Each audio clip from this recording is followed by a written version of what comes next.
sit down, Mukebi. We'll be with you for the next 30 minutes. Let's get to the highlights of the day. On primary education, we look at reading culture in Kenya. Narrowbits, an NGO using technology to empower the youth. What exactly goes on in Nakuru? And on democracy, we look at political parties in Kenya.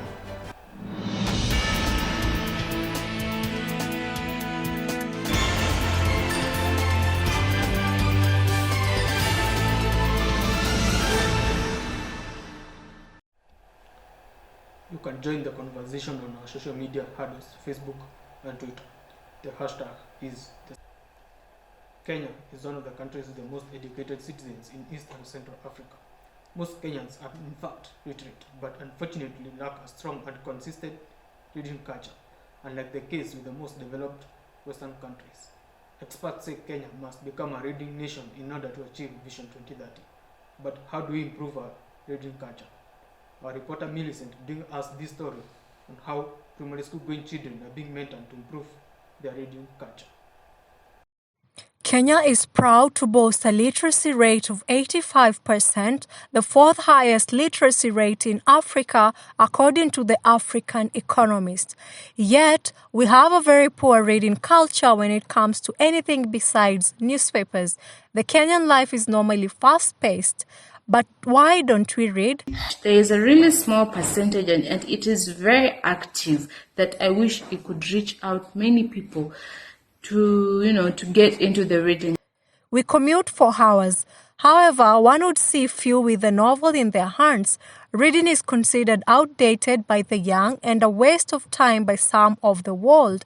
But a great reading culture is what many aim for, since without the reading culture, at times we are stuck in a bubble of just reality and never in the realm of imagination. We talk with a reading enthusiast who tells us what they are doing to improve reading culture and the age groups that they mentor, and what is the biggest challenge that they face. Why did I start it? It's because it's what I would want for my kids. It's what I wished I would have had, and I'm trying to catch up with. That is reading books that have withstood the test of time, following the ideas of all the wise people who have worked on this app, and in particular, to follow the conversation between them, because anyone who has written any of the great authors like Shakespeare, you will find that when you read their books, you will realize that they had read a lot of their predecessors, including the Bible. And that's what I would want for my kids. For them to be wise, they need to get into a conversation with wise people. But because most wise people are dead, then they need to read the books of those wise people. And they need to read the original text so that they can judge for themselves what it is that these wise people had to say. Well, the biggest challenge is the biggest challenge personally is the language. Older books tend to use first of all some words that have gone out of circulation. We no longer use them. They also tended to be harder. They were written for a small, privately tutored elite audience. When mass literacy came, it has the advantage that everyone now can read, but it cannot deliver the kind of depth of reading that was there in earlier times. And as a result of that, you find that even children's literature, the children's classics are a lot harder, much, much harder than any article you can read today, say on the BBI or something of the sort. Age group is from age 6 and above, including adults. For adults, what happens is that they read as they read, and they also help mentor their young children. So they grow and they're reading of the classics that they never had when they were growing up, and they help the younger generation also catch up with that. I personally hope that Initiative Classic Reading Club may be able to bridge the gap and also widen the reading horizon beyond just newspapers. Reporting for the Sit Down, I am Millicent Bundi. What do you think of reading culture in Kenya? Thank you, Kevin. Yeah, despite the common perception that we have as Kenyans that the reading culture in Kenya is really bad, I have come to realize from my going around that people are actually embracing the reading culture more.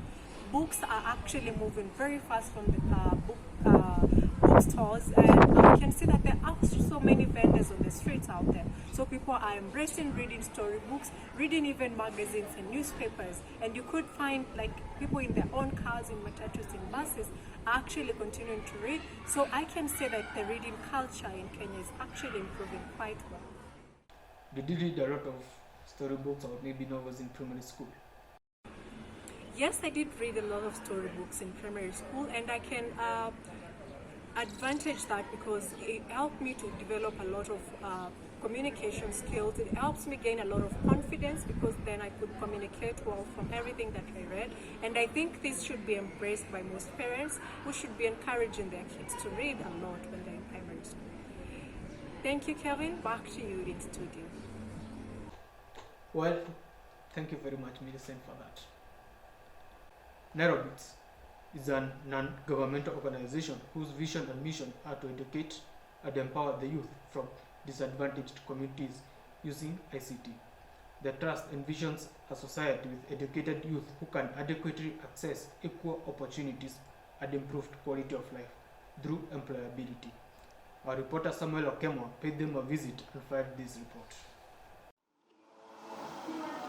With the exponential growth in technology, the world has seen not only profound change in various industries, but also a fundamental shift in the structure to our global society.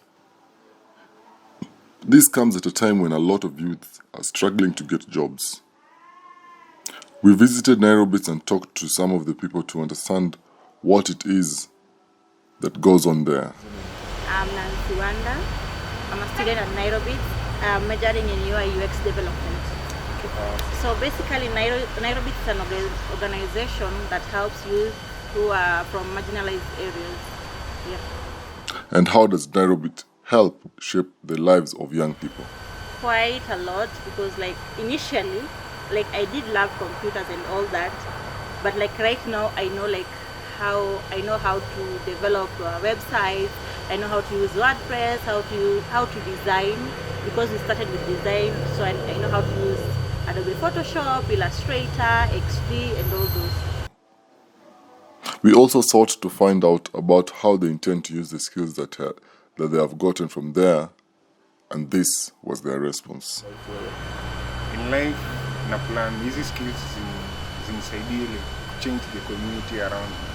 I live in a slum, and people have bad thoughts about a slum, and I really want to change that perspective.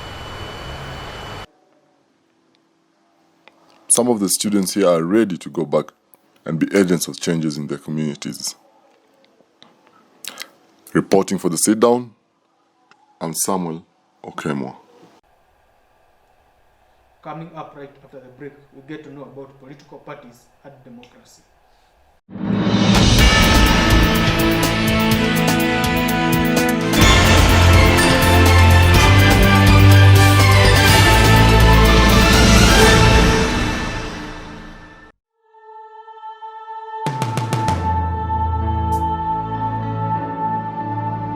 Nchi ya penzi, nchi ya uwezo, nchi ya baraka na heshima, yetu daima, yetu milele, nchi ya bidii na ustadi, ni yangu,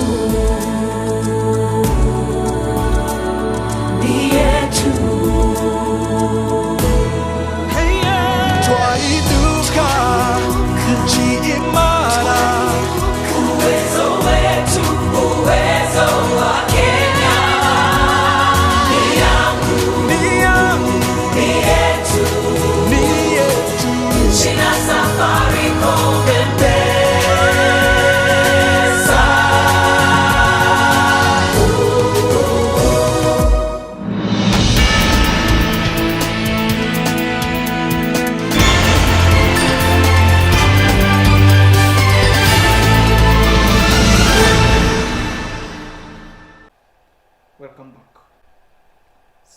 Fest, Computer Geek Kenya has started and set up a computer coding club aimed at sparking interest among children from the age of 10.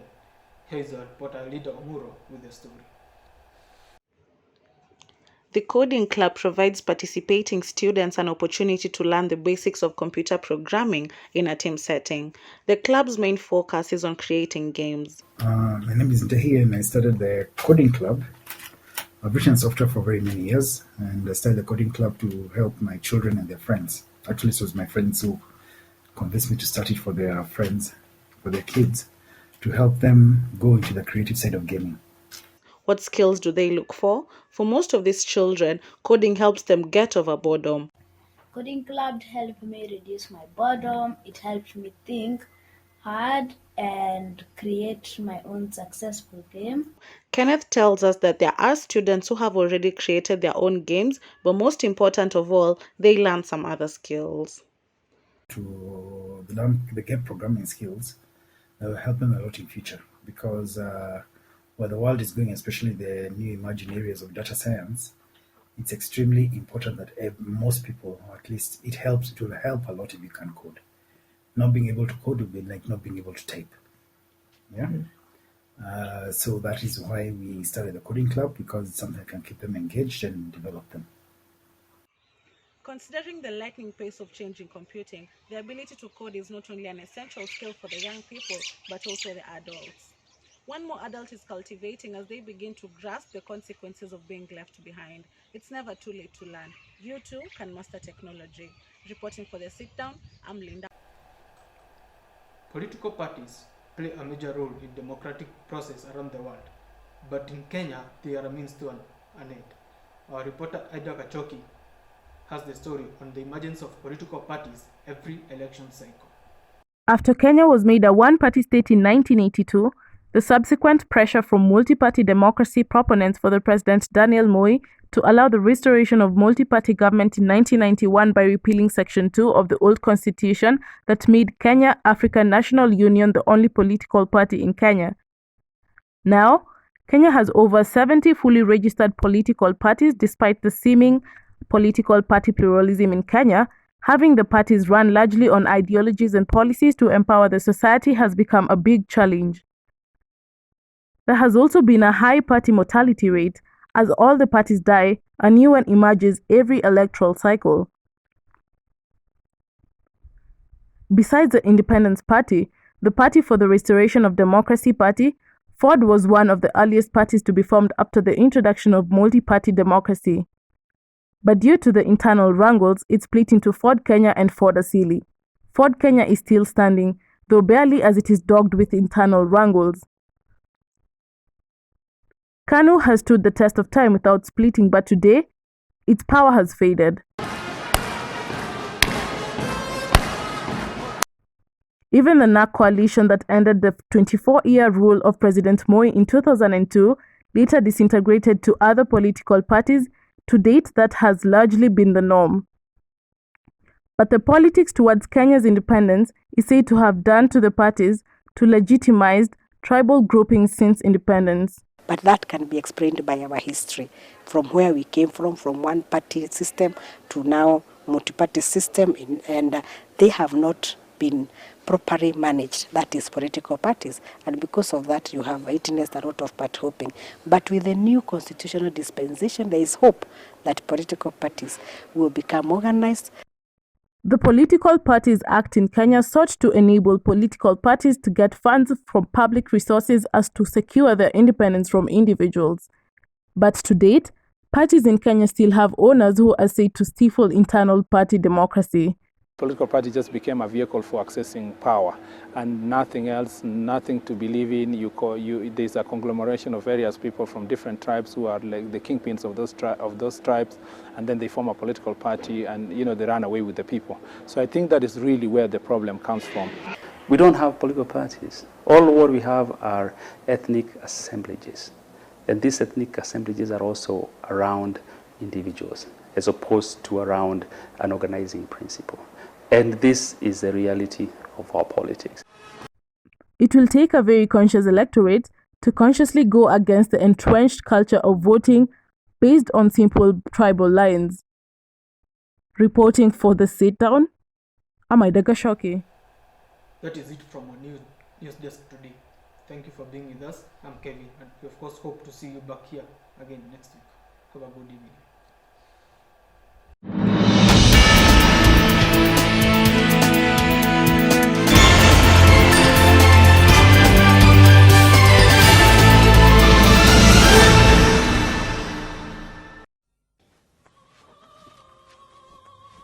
Hi. I've been hearing this propaganda about this Vodacom and all its fancy tools and stuff. But I don't understand. I mean, we've been having it. They talk about things like up-to-the-minute weather reports. But come on, man. Hey, Kaisa! How hot is it out there? Boiling, sir. You see? We've been having it. And they talk about having movie trailers on demand. I mean, take a look. Matrix. We've been having it. There's another thing that they just can't seem to stop yapping about. This mobile TV. TV on the move? Jomo? We've been having it.